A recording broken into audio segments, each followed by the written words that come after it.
शेतकरी बंधूंनो नमस्कार। खरीप हंगामाला सुरुवात झाली असून पेरण्यांची लगबग सुरू आहे। अशा काळात खतांची मागणी वाढते।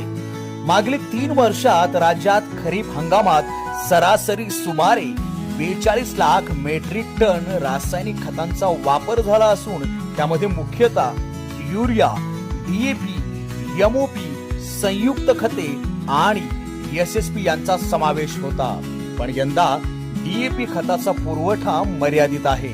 त्यामुळे केवळ डीएपी वर अवलंबून न राहता पर्यायी खतांचा योग्य वापर करणं आवश्यक आहे। त्यामुळे यंदाच्या हंगामातही उपलब्ध पर्यायांचा विचार करून त्यांचा वापर करणे गरजेचे आहे। आपल्याला माहिती आहे डीएपी खतामध्ये 18% नत्र आणि 46% स्फुरद असतो। हे खरं तर अनेक पिकांसाठी उपयुक्त खत आहे, पण जेव्हा त्याचा पुरवठा कमी होतो तेव्हा आपण काय करायचं? उत्तर सोपं आहे।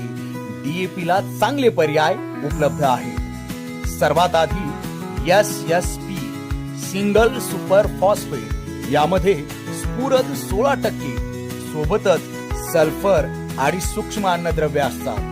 तेलबिया विशेषतः सोयाबीन साठी तर एसएसपी अत्यंत फायदेशीर आहे। 1 गोणी डीएपी ऐवजी अर्धी गोणी युरिया आणि 3 गोण्या एसएसपी वापरल्यास ते उत्तम पर्याय ठरतं। दुसरा पर्याय संयुक्त खते एनपीके, जसं की 10-26-26, 12-32-16, 15-15-15, 20-20-0-13 इत्यादी। यामध्ये नत्र, स्फुरद आणि पालाश ही 3ही अन्नद्रव्ये मिळतात। या खतांचा वापर केल्यास पिकांना संपूर्ण पोषण मिळतं। तिसरा पर्याय टीएसपी ट्रिपल सुपर फॉस्फेट, यामध्ये 46% स्फुरद असतो।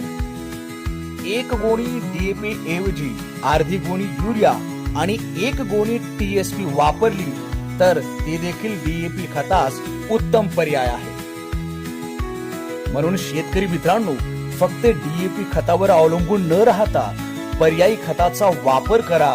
मृद आरोग्य पत्रिका आधारित खत वापरा, खतांचा संतुलित वापर करा आणि शेतीला भरभराटीची दिशा द्या। शेतकरी बंधूंनो ध्यानात घ्या, डीएपी खतास पर्यायी खताचा वापर केल्यास खतांचा संतुलित तर वापर होतोच, पण खर्चातही फार मोठी वाढ होत नाही। तसेच खते खरेदी करताना अधिकृत विक्रेत्यांकडूनच खरेदी करावीत व पक्के बिल घ्यावे।